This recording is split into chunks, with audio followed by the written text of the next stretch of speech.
Ano, okay yan? Nangihina na naman eh.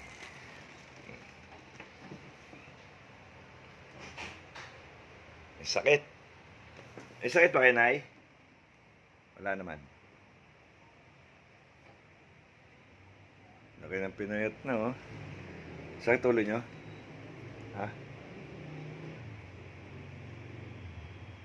Gusto nyo maligo, mainit? Ayaw? Ha? Mahirap. Kaya kumain na lang kayo. Ito, saging pa. Ubusin nyo yan. E paano tabingi kayo matulog eh? Nang isang araw, ang ganda-ganda na ng katawan nyo. Eh, kapag natutulog kasi nakagano, no? Kaya siyempre nababaloktot yung katawan niya. Ayaw niya naman magpa-doktor. Pag dadalhin sa doktor, ayaw yan. Nagwawala yan. Takot. Di ba, Nay?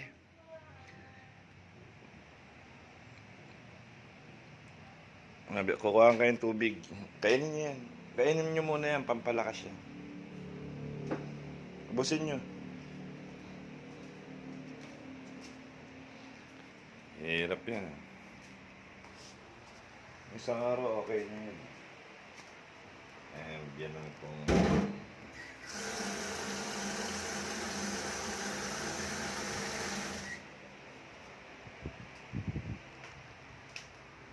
Yan lang. Boboto kasi kami. Kailangan sikasuhin mo muna to. Ay, tubig.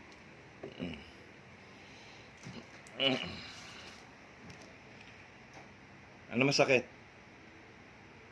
Ano masakit sa inyo? Ah. Ano masama katawan nyo? Ha? Puro senyos lang eh. Ubusin nyo muna yan. Pampalakas yan. Tapos mamaya kanin bago ako umalis.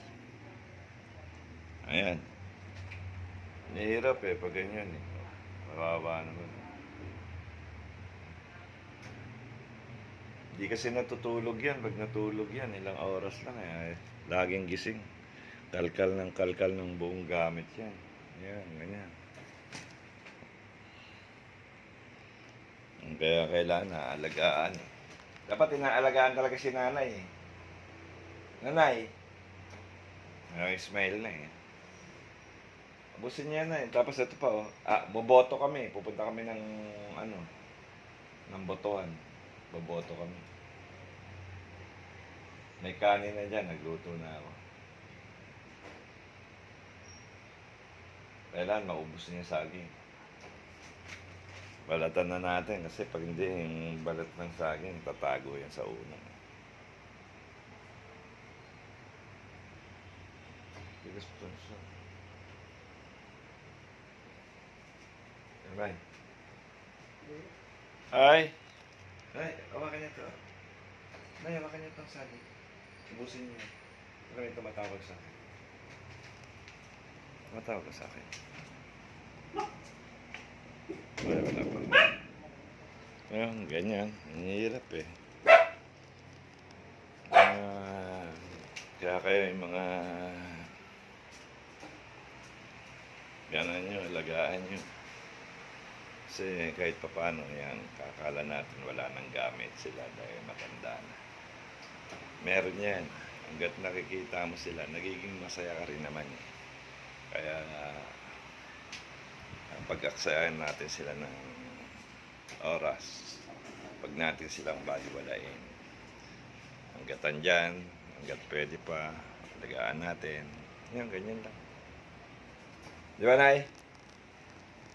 Yun si Nanay. Okay.